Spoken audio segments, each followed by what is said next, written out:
14,600 करोड़ का निवेश के प्रस्ताव हमें प्राप्त हुए हैं और यह निवेश आने वाले समय में प्रदेश के औद्योगिक विकास के लिए नई गति प्रदान करेगा। मध्य प्रदेश के लिए ये बड़ी माइलस्टोन की भूमिका रहेगी। इसमें नवकरणीय ऊर्जा है, फूड प्रोसेसिंग है, फुटवियर है, मल्टी लॉजिस्टिक पार्क है, बहुत सारे प्रकार से वो काम करने के लिए हमारे साथ जुड़ रहे हैं। दुनिया के सामने भारत को स्वदेशीकरण के भाव के आधार पर आत्मनिर्भर मध्य प्रदेश की तरफ बढ़ना चाहिए। माननीय प्रधानमंत्री का जो आग्रह है उसी भाव को हम बढ़ाते हुए मध्य प्रदेश को आत्मनिर्भर और स्वदेशी के बड़े अभियान से जोड़ रहे हैं।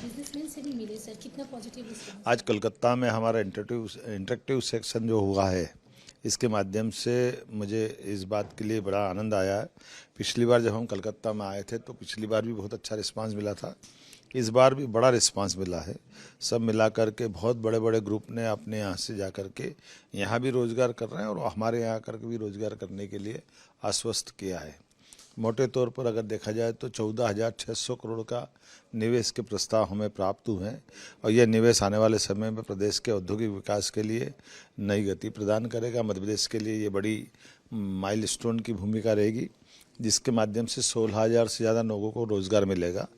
यहाँ के बड़े बड़े उद्योगपतियों ने, जिसमें सभी प्रकार के उद्योगपति हैं, इसमें नवकरणीय ऊर्जा है, फूड प्रोसेसिंग है, फुटवियर है, मल्टी लॉजिस्टिक पार्क है, बहुत सारे प्रकार से वो काम करने के लिए हमारे साथ जुड़ रहे हैं। मैं एक बार फिर अपने सारी उद्योगपतियों को बधाई देना चाहूँगा, जिनके माध्यम से वो यहाँ भी व्यापार व्यवसाय करें, हमारे यहाँ भी करें, और यही हमारा मूल भाव भी है।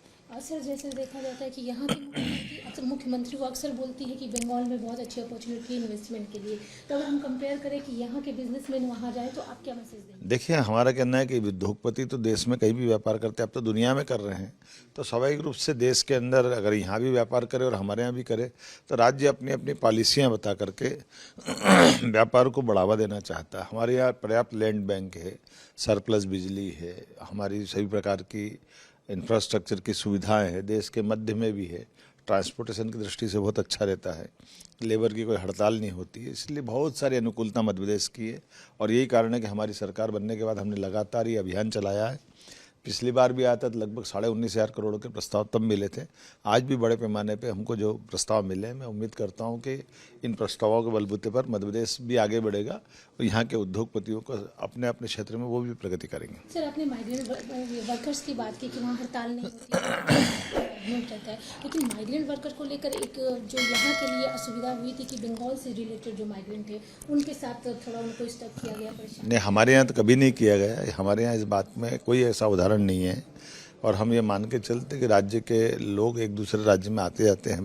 पूरा देश है कि माननीय प्रधानमंत्री के नेतृत्व में जिस प्रकार का समय चल रहा है, हमको दुनिया के सामने भारत को स्वदेशीकरण के भाव के आधार पर आत्मनिर्भर मध्य प्रदेश की तरफ बढ़ना चाहिए। माननीय प्रधानमंत्री का जो आग्रह है उसी भाव को हम बढ़ाते हुए मध्य प्रदेश को आत्मनिर्भर और स्वदेशी के बड़े अभियान से जोड़ रहे हैं।